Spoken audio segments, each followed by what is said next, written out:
to the next part of 999. I'm dead. But you guys could still enjoy the episode, so please give it a like and all that shit. And, remember that this is just one big part of one big recording, so you guys gotta keep watching, and then we'll get to the neutral ending, where maybe I won't be dead somehow. Yay! Never mind. It was a gun. Okay. The revolver. Almost lazily, he tilted it to the point to point it at Lotus's head. If any of you so much as blink, I won't hesitate to pull this trigger. I've already killed 3 people. Don't think I'm not ready to make it 4. Who's the That third? number doesn't make sense, does it? No, not 3 people. 2 makes sense.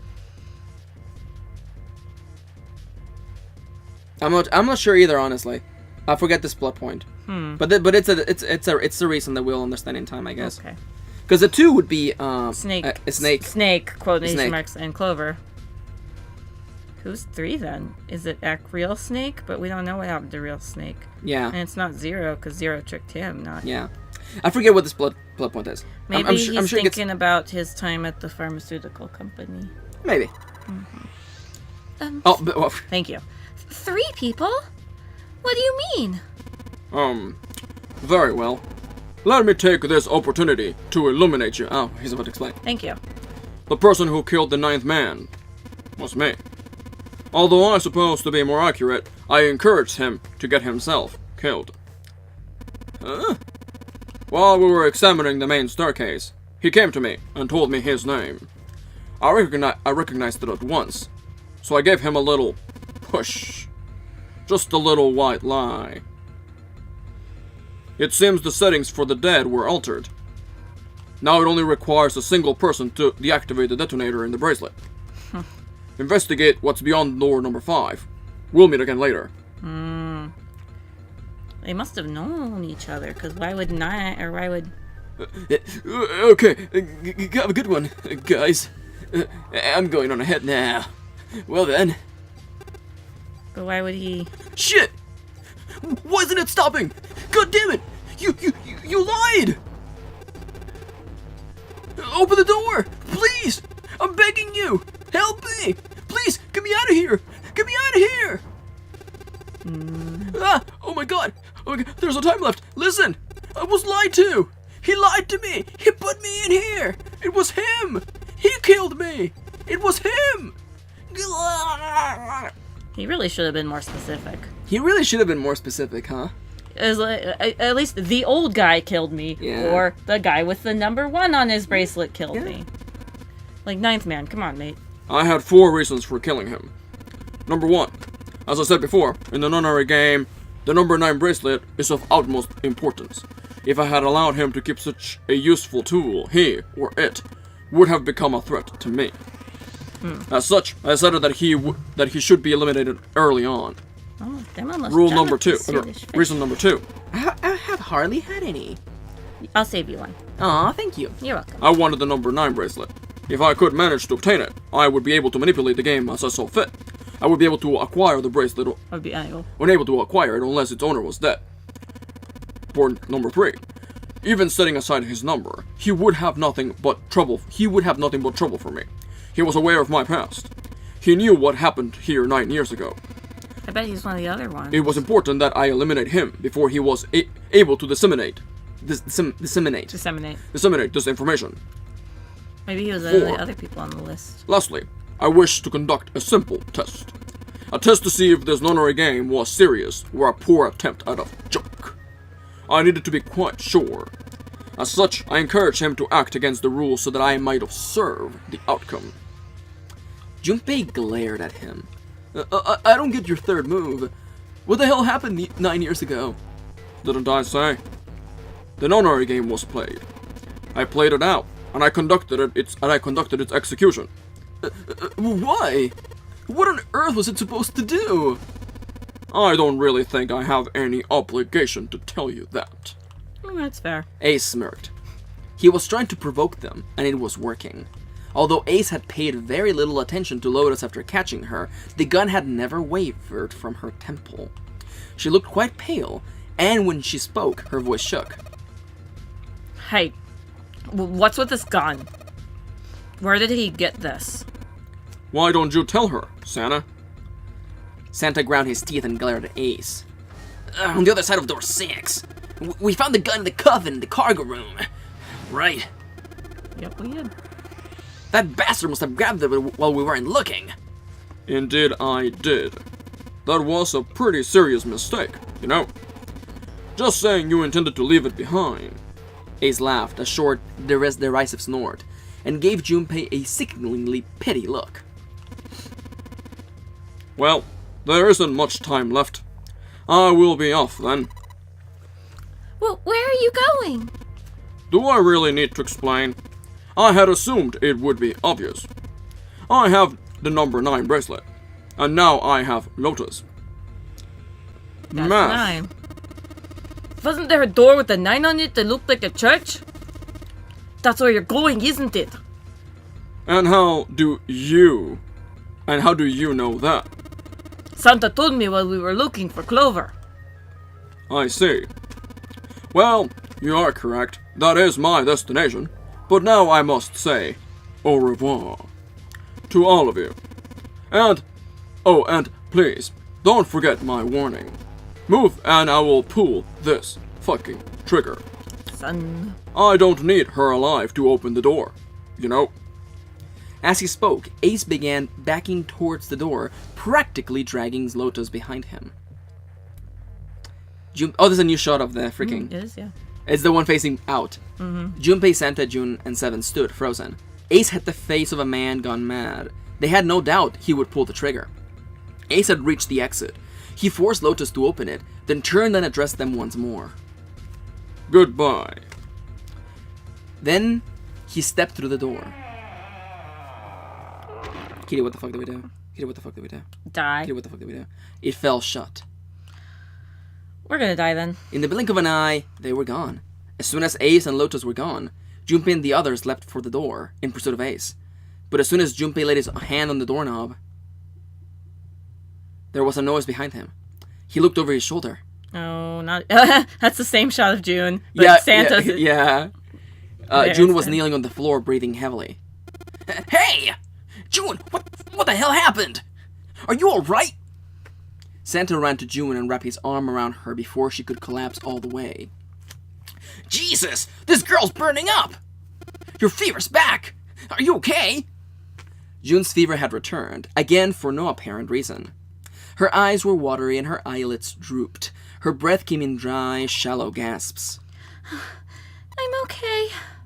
Really, I'm fine. You should be worrying about Lotus. She was breathing hard now, and she could barely summon the strength to talk. Junpei was torn. He couldn't leave June alone in the state she was in. But every moment they waited, Ace was farther away, Lotus's life in his hands. What was Junpei supposed to do? June's eyes drifted to Junpei's. She managed to muster a weak smile. Jumpy, don't worry about me. I just need a little rest. I'll be fine. Don't you remember? I just needed to rest a little bit last time. So please save Lotus. Think about what Ace has already done, Junpei. When he's got what he needs from Lotus, you really think he's going to let her just walk away? God damn it. You guys go on ahead. Soon as June starts feeling better, we'll follow you. Go! Junpei looked at June. She nodded once. She couldn't manage much more. But it was all the confirmation Junpei needed. His resolve was set. All right. Come on, Seven. We're going after Ace. Hell yeah! Like, he would have to, like, cook a shotgun. It's like, hell yeah! Russia sushi, motherfucker! Santa, you take good care of June. I'm trusting you. And don't you touch her precious boobs. Or butt. Or her butt. Or her face. I was like, that was like June saying this, like, or my butt. Or my butt. Santa nodded. Junpei turned before he had a chance to change his mind and started running towards the door. He could hear Seven's heavy footsteps behind him. You know what I'm gonna do?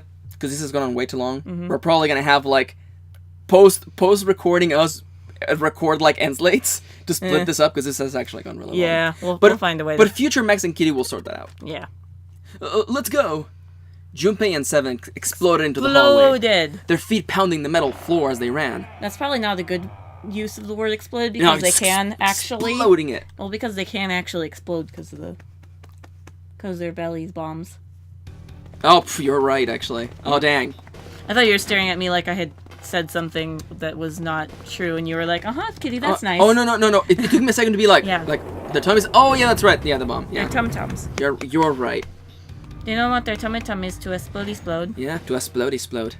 So, right now we are just a Junpei and a 7. Yep. A 5 and a 7. What do you think's gonna happen? They're already gone, probably.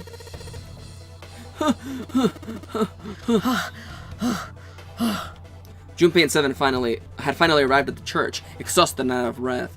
As their lungs struggled to catch their breath, their eyes frantically scanned the room. No sign of Ace or Lotus. Do you think they already went through?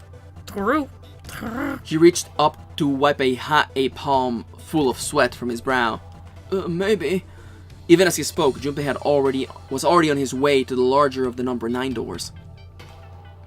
He looked at the red. The display panel read vacant. He spun around and headed towards the smaller door.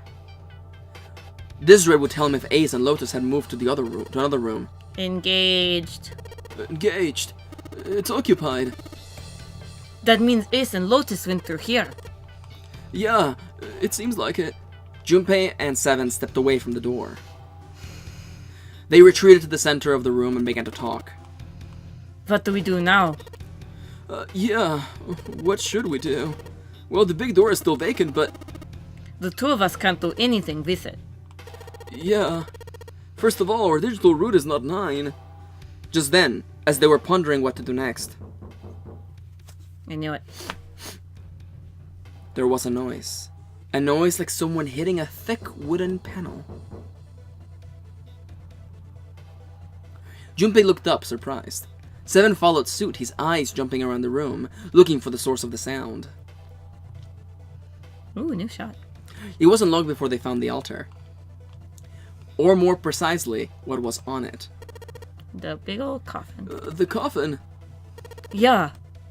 Let's open it. How? By force. I don't think that's going to happen. Well, you never know till you try, right? The only necessity for success is the willingness to suffer 1,000 failures. Who said that? I forget. Oh, okay.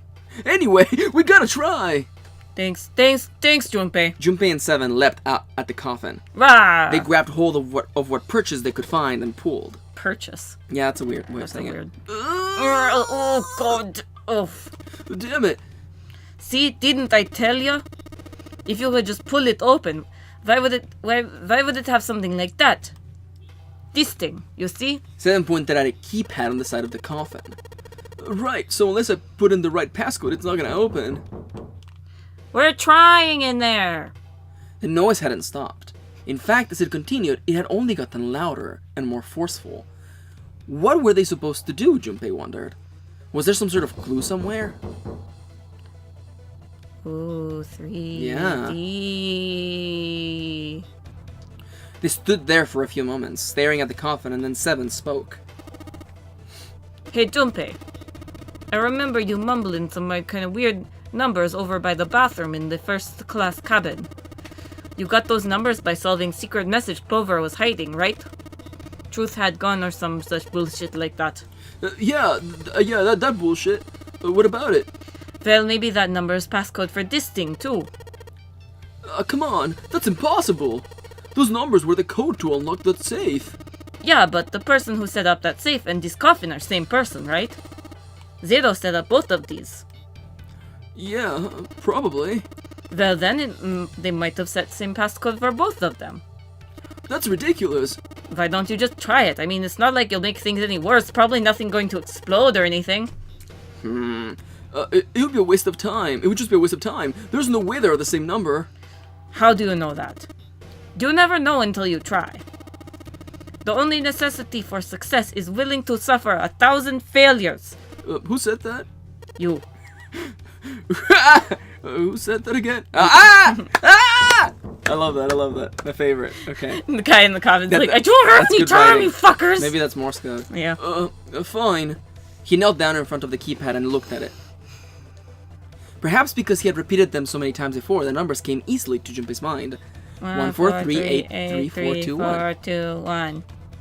Quickly, he typed them in. 3, 8, 4, 3, 2, 4, 1 plus. Any Yep. guesses? This is not it. He checked that he had entered the right numbers, took a deep breath, and pressed the E button. It only took a moment. Oh, I bet Snake's in there then. What? You've got to be kidding me. It must be an important number of some kind. There was a click. And with a heavy clunk, the lid of the coffin slid off onto the floor. Someone sat up from inside. Snake! You, why? Snake. Oh, those voices. Snake, what the fuck are you wearing? Junpei and 7, unless I'm mistaken. Where are the others? Are they elsewhere? Okay, we have a long story to tell you. Of course, there was no reason Snake would have known anything about where anyone else would be. Junpei and 7 looked at one another. There was a great deal he needed to know, but... Ugh. Too much. Ugh. Too Your sister's dead. So, we thought you were dead. Your sister's dead. They had to tell him Ninth something. man's dead. However, so they began to talk.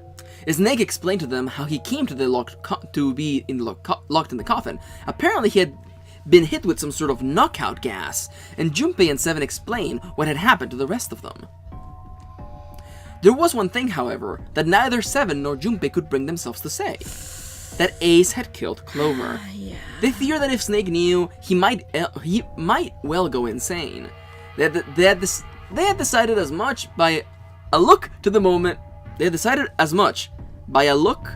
The The moment Snake had climbed out of the coffin. That's sorry. a confusing sentence. Yeah. That's okay.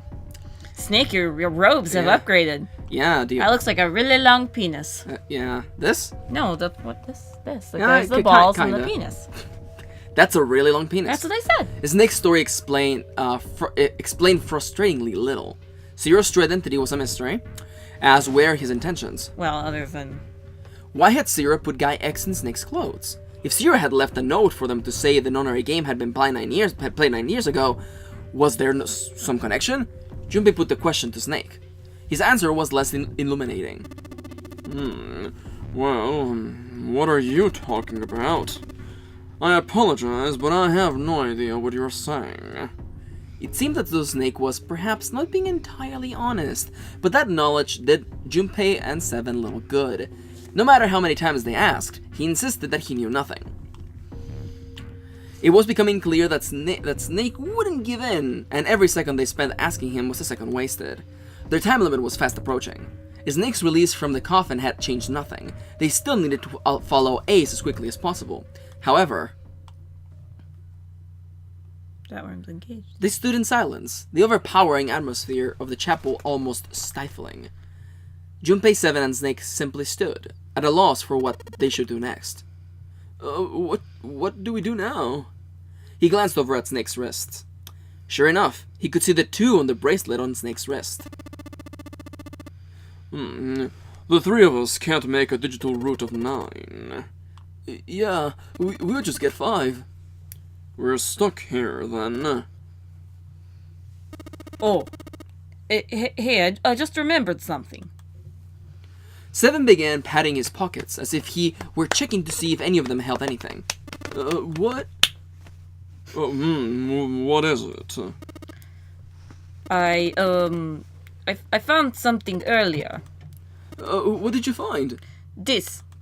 Oh, please tell me it's what I think it is. He had finally found the pocket he wanted, and his hand dove into it. 7 pulled out something round and metal. No, it's not what I think it is. The 0. A bracelet.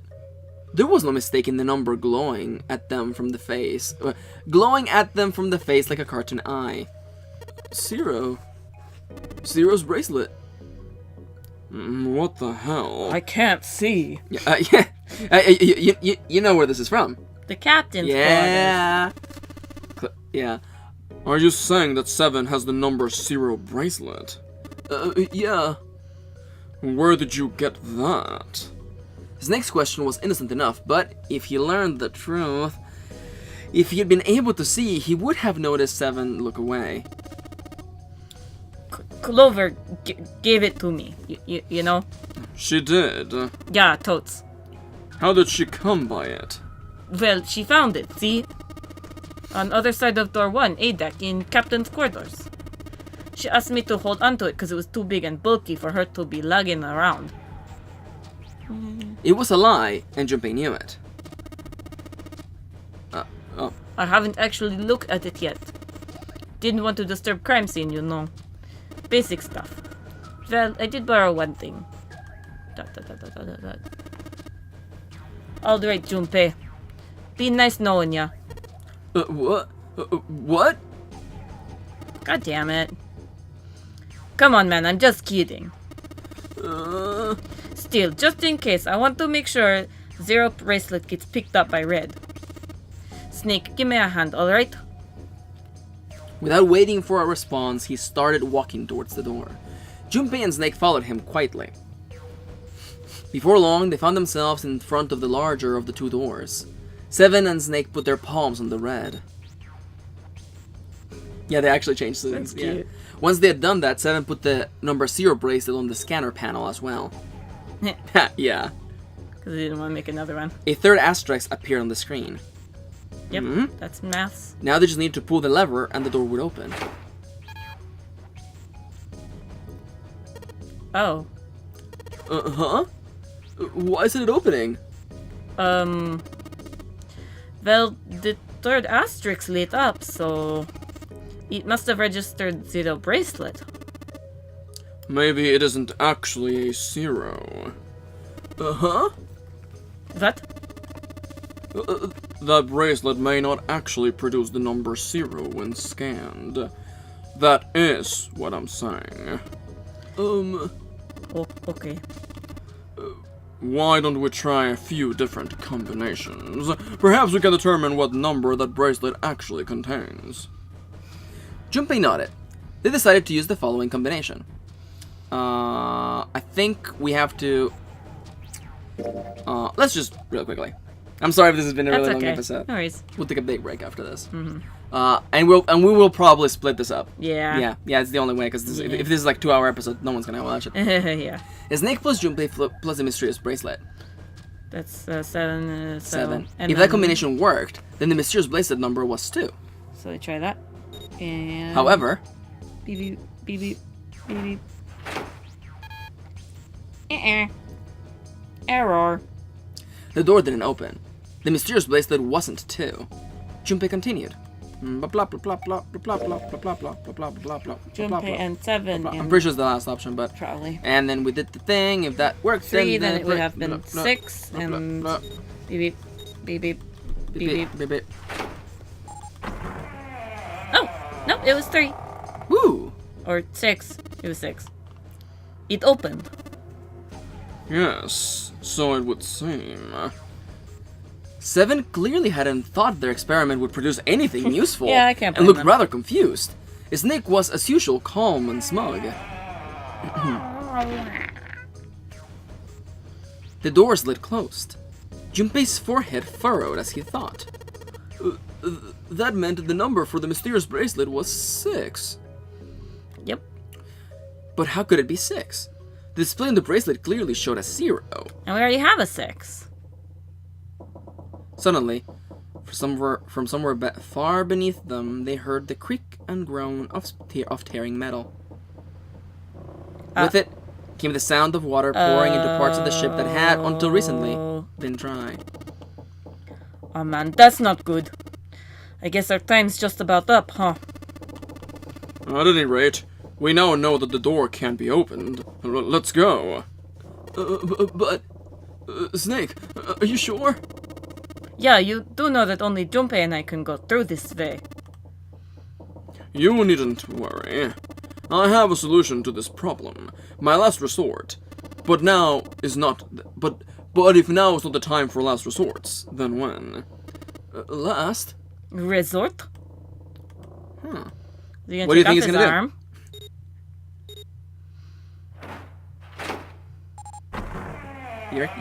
You're a clever girl. Clever girl. But wait, then we're leaving... We're leaving... But we're leaving Santa in June.